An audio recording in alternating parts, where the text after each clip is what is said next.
Good morning, everyone. Happy Monday. Most of the weekends I spend reading.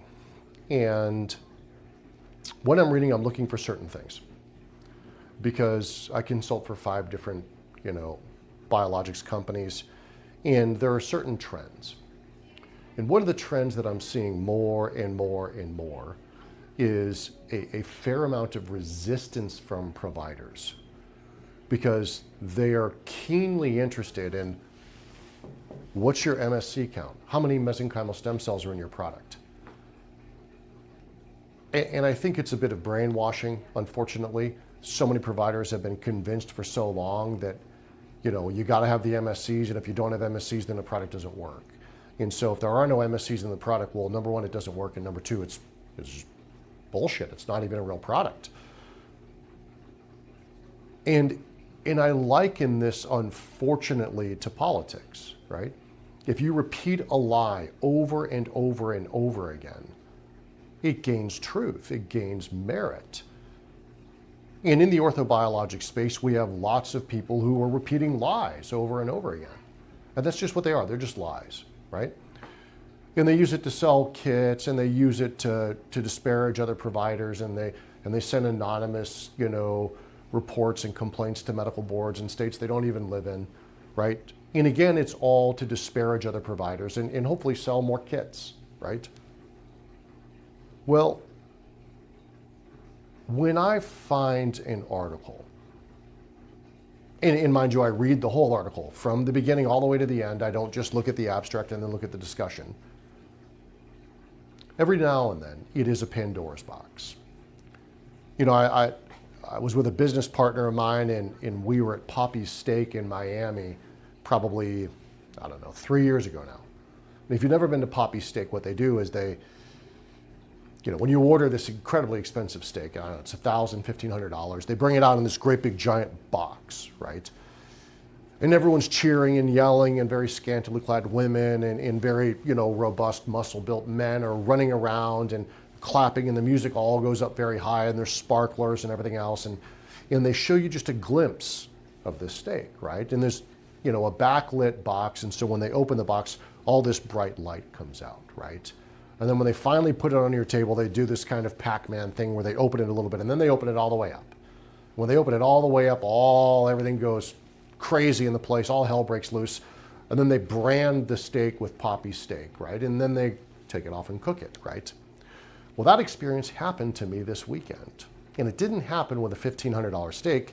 It happened with an article from 2022. Now, I'm going to reference this article in this video. It'll be linked in the video, right? But in this article by Pingdong Li et al., this was on rat literature, right? Now, you may say it doesn't have merit, but it certainly does, because most of our current clinical studies started with rat studies. Most of our drugs started in rat model studies. And so what did this study show us? Well, it kind of took off the blinders for me, number one. And number two, it relegated all of the things that I thought were old and outdated and in intentional misinformation, and it brought them all into the daylight. There are a lot of things we've been doing in orthobiologic medicine for 25, 30 years, right? And all those things that we've been doing, it's kind of like, I want to go show out. And so I'm going to get really dressed up, and I'm going to go to like Highland Park in Dallas, or Lido Island in Newport Beach, or Manhattan in New York, or maybe, downtown, Palm Beach in, Florida. And I'm going to put on my best pair of Jordache jeans. And I'm going to put on my sickest pair of kangaroos, right? And I am really going to show out. Well, I hate to say it, but, this whole paradigm of autologous is kind of like that. It's like the Jordache jeans and the kangaroos after reading this article, because I finally had a granular understanding for why I get a call 2 to 3 days after I do PRP, or I get a call 2 to 3 days after I do BMAC or SVF, and the patient's complaining that they have an infusion and their leg's all swollen. Now I have to act on that. And the reason I have to act on that, and I have to bring them in the office and see them on a Sunday or before hours or after hours in the clinic, is because more and more patients in our community are diabetic or pre-diabetic. More and more of them are also immunocompromised because of long COVID or because of chronic Epstein-Barr or Lyme or autoimmune disease. And so one person's reactive effusion is another patient's septic joint. And because I don't know, I have to see them in person. Now, I haven't used PRP in probably 7 years, so that doesn't happen to me anymore. But it happens to countless colleagues that I talked to, 3 just this morning. Well, why? Why are we seeing all of this? Now, remember just a few minutes ago, I talked about the misinformation. And if you repeat a lie often enough, that people tend to believe it. How many of you were told that PRP was pro-inflammatory? How many of you were told that BMAC and SVF were pro-inflammatory? Like somehow that was a good thing. Well, this article sheds some egregious light on that. So in this article, what they did was they had a knee joint, right? And what they did was they sourced mesenchymal stem cells from the synovium of rats. And they compared that to umbilical cord-derived exosomes, right? Now, if you just take an MSC from rat synovium, how do you get exosomes? Well, because the MSCs shed their exosomes. And then the microRNA from those exosomes induces macrophages and cytokines and interleukins. Well, we know that PRP, BMAC, SVF are pro-inflammatory. What does that mean at a cellular level? It means that when the MSCs in these products shed their exosomes, that microRNA stimulates certain cytokines, interleukins, and macrophages. This article lays it bare exactly what happens. Autologous products stimulate IL-6, interleukin-1 beta, and tumor necrosing factor alpha. What does that do at a cellular level? Well, in reported publications, it inhibits chondrogenic differentiation because it induces apoptosis of collagen type 2. Well, remember, collagen type 2 is the articular cartilage that covers every joint in the body. So that reactive inflammation, that pro-inflammation, is just inflammatory. That's all it is. It's not pro anything. It's stimulating IL-6, IL-1 beta, and TNF alpha, which is inducing apoptosis. Metal proteinases, that is breaking down type 2 collagen, proven in this study. Well, what is osteoarthritis? Osteoarthritis is just a delicate balance. It's a delicate balance in the joint between collagen apoptosis and collagenic differentiation. In any point in time, you have more apoptosis than you have collagenic differentiation, that joint starts to degenerate. This is what's happening when we're using pro-inflammatory products.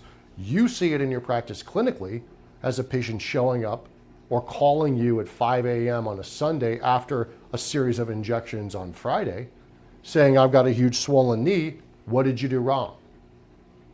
And your response, because you've been trained this way, is to say, oh no, that's normal. That's a pro-inflammatory response. Well, I'm sorry, that's just a pair of Jordache jeans and a pair of kangaroos, because at least according to this study, backed up by a bunch more, All you did was stimulate a bunch of IL-6, IL-1 beta, and TNF alpha that's now causing apoptosis of collagen type 2. So, what happened when they used umbilical cord-derived exosomes from umbilical cord-derived MSCs? And the microRNA from those umbilical cord-derived exosomes was allowed to act on interleukins and macrophages and cytokines. Well, what they found was that it stimulated IL-10, ARG1, and the M2 macrophage. That may not mean a whole lot, but in the study, what it demonstrated was improved proliferation and migration of chondrocytes, meaning that the paracrine effect was more robust. It also improved collagenic differentiation because IL-10 and ARG1 had an anti-inflammatory effect, down-regulated inflammation. Even more importantly, there was actually inhibition of IL-1 beta, which we know causes inflammation. So this M2 macrophage that's stimulated by immune-privileged tissues had a down-regulatory effect on inflammation, a pro-chondrogenic differentiation effect, a pro-paracrine effect. That's a really, really good thing, right? Now, does this mean to say that, umbilical cord-derived exosomes are everything? That's the magic? No, it doesn't mean that. There was just a triple-blind study, randomized controlled trial triple-blind study that was passed to me by a colleague, Adam Bregerman, one of the brightest minds in orthopedic medicine. And that study demonstrated that umbilical cord-derived exosomes were applied to patients in a triple-blinded controlled study, and they had grade 3, grade 4 OA. And what did they find? They found no statistically significant clinical benefit. And so when you look at this study, you say to yourself, well, Dr. Martin, you're giving conflicting information. I'm actually not, right? Some arthritis is degenerative. Some arthritis is inflammatory. We can see it clinically if a patient has an effusion. We hear it clinically if we ask the right questions. Over the last month, have you noticed any swelling in your knee? After activity, after walking at the mall, after going to Costco for a long day? Does that knee ever swell on you? All right, that'll let you know that there's an inflammatory component. But the ultimate problem in a grade 3, grade 4 joint is you simply lack extracellular matrix. So if you're just using umbilical cord-derived exosomes, which do have a wonderful anti-inflammatory effect, they can enhance a paracrine effect and collagenic differentiation. But if you don't have any collagenic growth factors present, because a grade 3, grade 4 OA joint is a cell-poor environment, no matter how much those M2 macrophages and IL-1 and ARG1 down-regulate inflammation, promote chondrogenic differentiation, if they don't have anything to work on, there's nothing to build. So what's the answer? And this is what I have been beating a drum about now for a while. If you think in your practice that just saying, oh, stem cells are going to make somebody better, and everybody gets the same stuff, and it's just, here's your cocktail, everyone's going to get better, you're going to lose patients to the doctor across the street and 2 doors down and 2 miles away. They're going to eat your lunch, and they're going to take your patients, and they're going to get better outcomes because you're a one-trick pony. And whether that's just PRP or BMAC or just MSCs, if you don't have an intimate, granular understanding for how these biologics work, you are not going to get outcomes. And so it's my suggestion that if you have that grade 3, grade 4 OA joint, and you're going to use BMAC, which we know is not immune privileged, is going to have a pro-inflammatory effect, maybe consider adding an allogenic exosome to down-regulate that inflammatory cascade that we know is coming based just on this paper and a bunch others. Because this paper wasn't published in isolation. It was published based on other relevant historical literature. If you have a grade 3, grade 4 joint, umbilical cord-derived exosomes aren't probably enough. You probably need to have an extracellular matrix, whether that's a Wharton's jelly or something else, for those cartilage-based defects. Now, do we have the studies?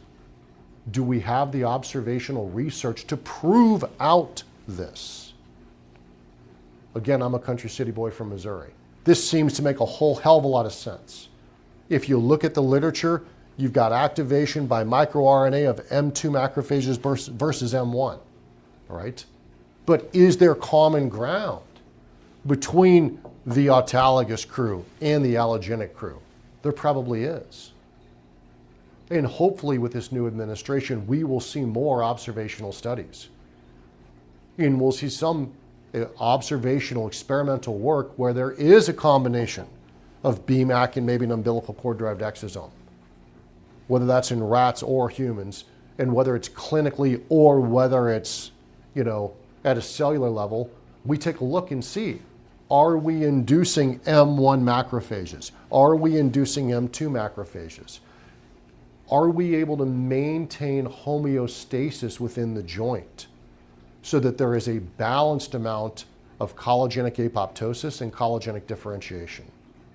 And is that combining, say, an umbilical cord-derived exosome with BMAC or PRP or SVF clinically better in a joint that has an element of inflammation than, say, Wharton's jelly and an umbilical cord-derived exosome?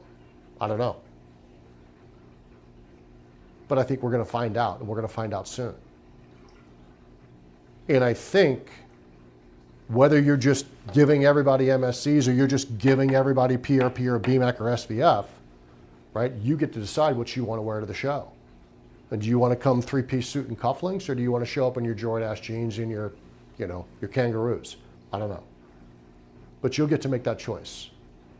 And that choice will depend on how much you decide to invest in your own practice. And that's not by way of how much you spend on products or how much you spend on kits. It's by way of how much you invest in your knowledge. Because ultimately, all roads lead back to evidence-based medicine. And the evidence is here. This article is the poppy steak of steaks when it comes to collagenic differentiation and a granular explanation for how non-immune and immune-privileged tissues affect the body clinically. I hope everyone reads this, but moreover, I hope everyone has a blessed day and we continue to take excellent care of our patients. Thank you.